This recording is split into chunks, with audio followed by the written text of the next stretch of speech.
Morning student, today we have to learn EVS. Last time हमने Raju's farm यानी कि new chapter start किया था, स्टैंडर्ड 4 चैप्टर नंबर 14 स्टैंडर्ड 4 में। ओके, तो हमने पेज नंबर 108 एंड 109 जो है मैंने एक्सप्लेन कर दिया था। अभी हम 110 से स्टार्ट करेंगे। तो लास्ट टाइम हमने स्टार्ट किया था द सैपलिंग सीन। सैपलिंग मतलब क्या? तो ये जो छोटे छोटे ट्री होते हैं यानी कि जो अभी ग्रो होना स्टार्ट ही हुआ है तो उसे सैपलिंग्स बोलेंगे। It is now 20 days since the seed have been sown. तो सीड जो हमने बोए थे उसे कितने दिन हो गए? आज 20 days हो गए हैं। The onion seeds have started to germinate. Onion seeds जो है वो जर्मिनेट होना यानी कि ग्रो होना स्टार्ट हो गया है। Along with in onion plants weeds have also come up. तो मैंने आपको लास्ट लेक्चर में बताया था कि व्हाट इज़ वीड्स। वीड्स मतलब ग्रास जो बिन ज़रूरी है प्लांट के लिए, क्योंकि वो क्या करता है, अगर वीड्स निकलता है प्लांट्स के साथ तो प्लांट को जो सनरेज वाटर सब चाहिए तो वो सारे जो न्यूट्रिशंस है वो कौन ले लेता है? वीड्स ले लेता है, जिसकी वजह से हमारा जो क्रॉप है वो कैसा हो जाएगा? फेल हो जाएगा। तो हमें वीड्स को दूर करना बहुत ज़रूरी है। आप जब गांव जाओ तो आप अपने दादा दादी को पूछना कि ये जो क्रॉप यानी कि हम कोई भी पाक लेते हैं, गेहूं का है, चने का है, ओके, तो उसके साथ ये जो वीड्स हैं यानी कि बिन ज़रूरी जो घास है, ग्रास है, वो ग्रो होता है जिसे हमें निकालना पड़ता है। Weeds grow in the field and gardens. Weeds जो है वो फील्ड यानी कि खेत में और गार्डन्स में ग्रो होते हैं विदाउट बीइंग प्लांटेड। उसे कभी प्लांटेड यानी कि उसके जो सीड्स है वो कभी हमें बोने नहीं पड़ते, वो ऐसे ही निकल जाता है ग्रास कहीं पे भी। If the weeds are not remove करना मतलब उसे निकालना। अगर हमने वीड्स नहीं निकाले then the crop plant will not able to healthy. तो क्रॉप जो है हमने जो उगाया है खेत में वो कभी हेल्दी नहीं बनेगा। मैंने आपको बताया वैसे ही क्रॉप को जो चाहिए सनरेज वाटर वो सब कौन ले लेता है? वीड्स ले लेते हैं, जिसकी वजह से क्रॉप को जो न्यूट्रिशन है वो नहीं मिल पाता है। Mother, uncle and I we all help father to remove the weeds. Mummy, uncle and मैं, हम सब लोग जो है वो खेत पे गए क्योंकि हमें पापा को हेल्प करनी थी वीड्स को रिमूव करने के लिए, निकालने के लिए। उसके बाद है ग्रोइंग प्लांट्स यानी कि प्लांट्स को ग्रो करना। Okay, I am happy to see the crops of onion. तो ये जो लड़का है वो भी खेत पे आ गया है, देखो यहाँ पे पिक्चर्स दिखाया हुआ है आपको। ओके, तो ये ऑनियन का जो प्लांट्स है वो थोड़े थोड़े ग्रो हो चुके हैं, आप देख रहे हैं, पूरे नहीं ग्रो हुए, थोड़े थोड़े हुए हैं। तो वो क्या बोल रहे हैं? I am happy to see the crops of onion, कि मैं बहुत खुश हूँ। क्या देख के? सी मतलब देखना, क्या देख के खुश हूँ? तो क्रॉप्स ऑफ ऑनियन, ऑनियन का क्रॉप्स यानी कि ऑनियन का पाक देखें। They are tall enough to reach my knees, यानी कि वो कितने टॉल हो गए हैं? टॉल इनफ यानी कि लंबे हो गए, कितने? टू रीच माई नीज, यानी कि ये लड़का जो है वो खेत में खड़ा है तो उसके जो नीज यानी कि पैर के जो नीज आते हैं ना, घुटन कहवाए ना, तो वहाँ तक वो लंबे हो गए हैं। तो आप देख सकते हो पिक्चर्स में। The leaves here started turning yellow. तो लीव्स यानी कि उसके जो लीव्स है यानी कि पत्ते जो है वो कैसे होने लगे हैं? येलो होने लगे हैं। और ड्राइंग अप यानी कि सूखने लगे हैं। This means that the onions are ready to harvest. तो उसका मतलब ये है कि जो ऑनियन जो है वो हार्वेस्ट करने के लिए। हार्वेस्ट मतलब क्या? कि जब भी कोई खेत में कोई भी क्रॉप तैयार हो जाता है ना तो उसे हार्वेस्ट कर लेते हैं, यानी कि उसे खेत से निकाल लेते हैं, काट लेते हैं, उसके पौधों से अलग कर लेते हैं। जैसे ही आपने देखा होगा कि आप जब गांव में जाते हो तो भी गेहूं का पाक है या फिर चने का है, तो उसमें क्या होता है कि जब भी गेहूं और चना पूरा पक के तैयार हो जाता है ना तो उसे हार्वेस्टर मशीन आता है, हार्वेस्टर बोलते हैं उसे।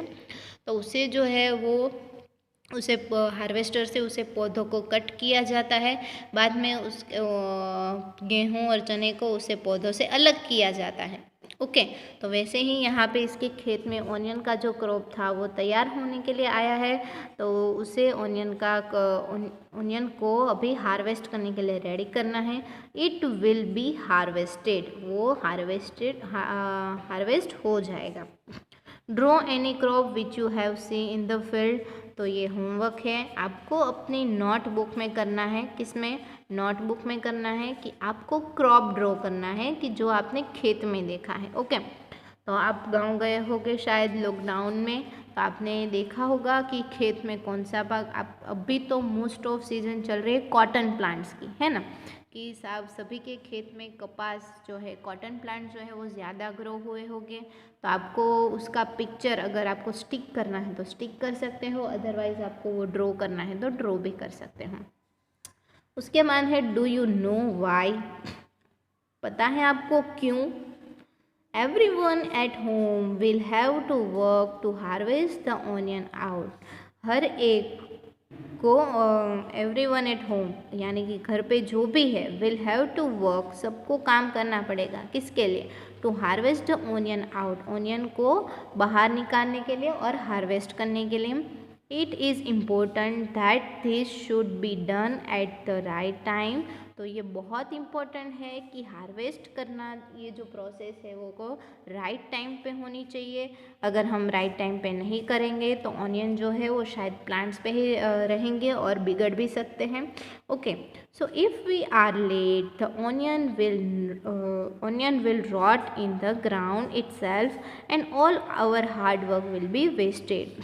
अगर हम लेट हो जाएंगे तो ऑनियन जो है वो क्या रॉट हो जाएंगे, किस में? ग्राउंड में, और ground itself and all over hard work will be wasted. तो ऑनियन जो है वो खुद से रॉट हो जाएंगे, यानी कि ज़मीन पे गिर जाएंगे, सारे ख़राब हो सकते हैं। ओके, और हमारी जो मेहनत थी, हार्डवर्क जो था हमारा, वो कैसा हो जाएगा? वेस्ट हो जाएगा।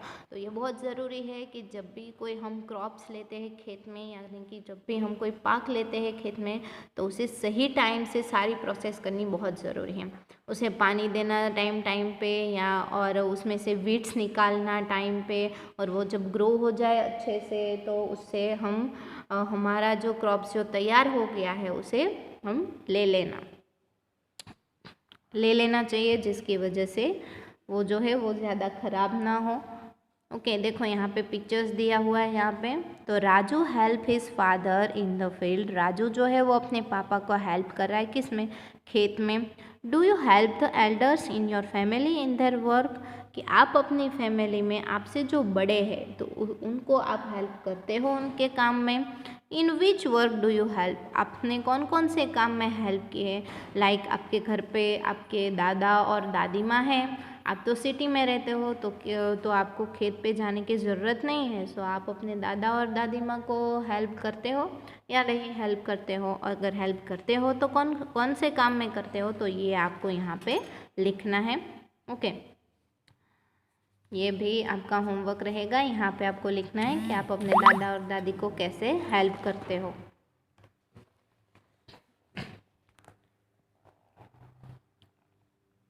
उसके बाद did you enjoy the work, आपने जो हेल्प किया है अपने दादा और दादी को, तो आपने उस वर्क को एन्जॉय किया?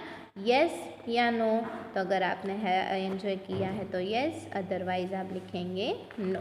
ओके, तो ये आपको खुद से लिखना है। उसके बाद है द ओनियन क्रॉप, ओनियन का पाक। तो देखो यहाँ पे जो दो लेडीज़ है वो यहाँ पे ऑनियंस पड़े हुए हैं। ओके, और यहाँ पे भी टोकरी में ऑनियन है, यहाँ पे भी पूरे चलो, तो यहाँ पे ये जो दो लोग हैं इसमें ऑनियन भर रहे हैं। Okay, everyone at home is happy, घर पे जो सारे लोग हैं वो कैसे दिख रहे हैं? हैप्पी दिख रहे, खुश दिख रहे। This time the onions are big and of good quality, तो ये टाइम पे जो ऑनियन है वो बड़े बड़े हैं और अच्छी क्वालिटी के हुए हैं। Mother and aunty use the इलीजी नाइफ लाइक इंस्ट्रूमेंट, देखो यहाँ पे ये जो नाइफ यूज़ कर रहे हैं ना उसे इलीजी बोलते हैं, इलीजी। तो ये चाकू जैसा है, ये इंस्ट्रूमेंट है। To cut the dried leaves from the top of the onion, okay, आपने घर पे ऑनियन देखे होंगे, मम्मी जब भी ग्रीन ऑनियन लाती है ना तो उसमें आपने देखा होगा कि ऑनियन के साथ जो है उसके लीव्स जुड़े हुए होते हैं। तो ये ऑनियन जो है वो जब ड्राई हो जाते हैं तो इस लीव्स को कट करना बहुत ज़रूरी है। तो राजू की जो मम्मी और उसकी आंटी है वो क्या कर रहे हैं, तो ये देख सकते हैं आप पिक्चर्स में, देखो यहाँ पे उसके लीव्स जो है वो कट कर रहे हैं और अच्छे करके सारे ऑनियंस इसमें डाल रहे हैं और ये दोनों जो है वो सारे ऑनियंस इसमें भर रहे हैं। ओके, एंड द इलीजी is sharp and you have to be careful not to cut your fingers, कि ये जो इलीजी है वो बहुत ही शार्प होती है जिसकी वजह से हमें ध्यान रखना है ताकि आपकी जो फिंगर्स है वो कट ना जाए। And father and uncle fill the sacks with the onion, यानी कि सेक्स का मतलब क्या होता है, कोथड़ो, गुजराती मायने शू कहेवाय, कोथड़ो, बराबर है। सो ये जो आप देख रहे हैं पिक्चर्स दिया हुआ है आपको, तो उसके फादर और अंकल जो है वो सारे ऑनियन जो है वो इसमें भर रहे हैं सेक्स में। And father will take them into a truck to sell in the big market, और बाद में उसके पापा जो है वो क्या करेंगे कि वो जो सारे ऑनियन भर के जो सेक रखे हुए हैं उन्होंने वो सारे जो है वो ट्रक में भर के कहाँ पे जाएंगे, बिग मार्केट में, क्योंकि वहाँ पे उनको वो क्या करना है, सेल करना है, यानी कि बेचना है। ओके, तो ये पूरी प्रोसेस आपने देखी इस वीडियो में कि फर्स्ट हम देखा कि ये जो उसके पापा जो है वो फर्स्ट लैंड को जो है वो प्रिपेयर कर रहे हैं, उसके बाद वो प्लग से लैंड को ऊपर नीचे करते हैं जिसकी वजह से वो जो ज़मीन जो है वो अच्छे से एयर ले पाए। उसके बाद वो उसमें सीड्स सोविंग कर रहे हैं, यानी कि बीज बो रहे हैं। उसके बाद टाइम पे उसको पानी मिल रहा है, सनरेज मिल रहा है और सारे न्यूट्रिशंस मिल रहे हैं, जिसकी वजह से ये जो आप देख रहे हैं कि सैपलिंग्स तैयार हुए हैं। उसके बाद ये पूरा क्रॉप तैयार हो जाता है और उसके बाद हार्वेस्टर की मदद से हम पूरा क्रॉप जो है वो हार्वेस्ट कर लेते हैं, यानी कि खेत से निकाल लेते हैं और घर पे लाके उसे अच्छा कर लेते हैं। ओके, और बाद में उस क्रॉप को बेचने के लिए मार्केट में जाते हैं। तो ये पूरी प्रोसेस है। So what is the written over here, right answer in your notebook, आपको नोटबुक में आंसर लिखने हैं। In which chores Raju help his father, and is there any field near your house, what is grown there. तो ये question answer और बाकी की exercise हम नेक्स्ट लेक्चर में करेंगे। आज के लिए बस इतना ही। पूरा चैप्टर आपको अच्छे से रीड करना है और सारे वर्ड्स जिसके नीचे मैंने अंडरलाइन की है देख लेना। तो वो जो सारे वर्ड्स है वो आपको नोटबुक में 2 टाइम लिखने हैं और ये होमवर्क है जो आपको नोटबुक में करना है। Okay, thank you kids.